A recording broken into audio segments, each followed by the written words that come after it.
اللہم صلی علی سیدنا محمد وعلی آل سیدنا محمد وبارک وسلم۔ Daily Islamic network YouTube channel پر آپ سب کو خوش آمدید۔ نماز کا ایک اہم مسئلہ کہ نماز میں اعوذ باللہ من الشیطان الرجیم بسم اللہ الرحمن الرحیم یہ کب پڑھنا چاہیے، یا صرف بسم اللہ الرحمن الرحیم کب پڑھی جاتی ہے آج کی ویڈیو میں انشاءاللہ، اور کب یہ پڑھنا مستحب ہے، کب سنت ہے، اور انشاءاللہ آج کی ویڈیو میں۔ تو اعوذ باللہ من الشیطان الرجیم، سب سے پہلے اس کے بارے میں بات کرتے ہیں۔ پہلی رکعت جب ہم سٹارٹ کرتے ہیں ثنا یعنی سبحانک اللہم یہ پڑھتے ہیں، تو اس کے بعد اعوذ باللہ من الشیطان الرجیم بسم اللہ الرحمن الرحیم پڑھتے ہیں، یہ پڑھنا سنت ہے۔ اس کے بعد پھر الحمد شریف، سورہ فاتحہ اور اس کے بعد کوئی سورت ملاتے ہیں۔ تو اعوذ باللہ من الشیطان الرجیم یہ صرف پہلی رکعت میں پڑھیں گے ثنا کے بعد، اور ساتھ میں بسم اللہ، یہ دونوں پڑھیں گے صرف پہلی رکعت میں، چاہے 4 رکعت والی نماز ہو، چاہے 2 رکعت والی ہو، چاہے 3 رکعت والی ہو۔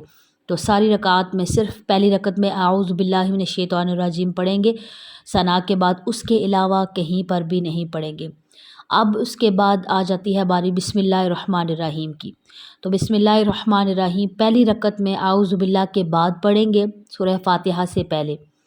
تو دوسری رکعت میں سورہ فاتحہ سے نماز سٹارٹ کرتے ہیں، تو یہ سنت عمل ہے کہ سورہ فاتحہ سے پہلے بسم اللہ الرحمن الرحیم پڑھیں۔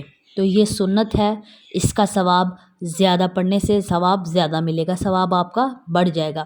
لیکن اگر کوئی بھولے سے کسی نے چھوڑ دیا تو اس پر کوئی سجدہ سہو واجب نہیں ہوگا، اس کی نماز ہو جائے گی۔ یعنی سورہ فاتحہ سے پہلے چاہے 4 رکعت والی نماز ہے نیت کی ہوئی ہے، چاہے 2 والی، چاہے 3 والی، جب بھی سورہ فاتحہ نماز میں پڑھیں گے تو اس سے پہلے بسم اللہ الرحمن الرحیم پڑھیں گے، یعنی ہر رکعت میں پڑھیں گے۔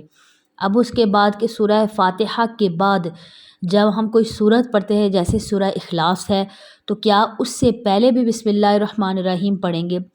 اگر تو کوئی بھی سورت ہے جو سٹارٹنگ سے سٹارٹ کریں، یعنی مڈل سے سٹارٹ نہیں کر رہے، شروع سے سٹارٹ کریں، جیسے سورہ اخلاص ہے قل هو اللہ احد، اب یہ سٹارٹنگ سے ہے شروع سے، تو اب اس سے پہلے اگر بسم اللہ الرحمن الرحیم پڑھ لیں گے تو یہ مستحب عمل ہے، یعنی ثواب ملے گا۔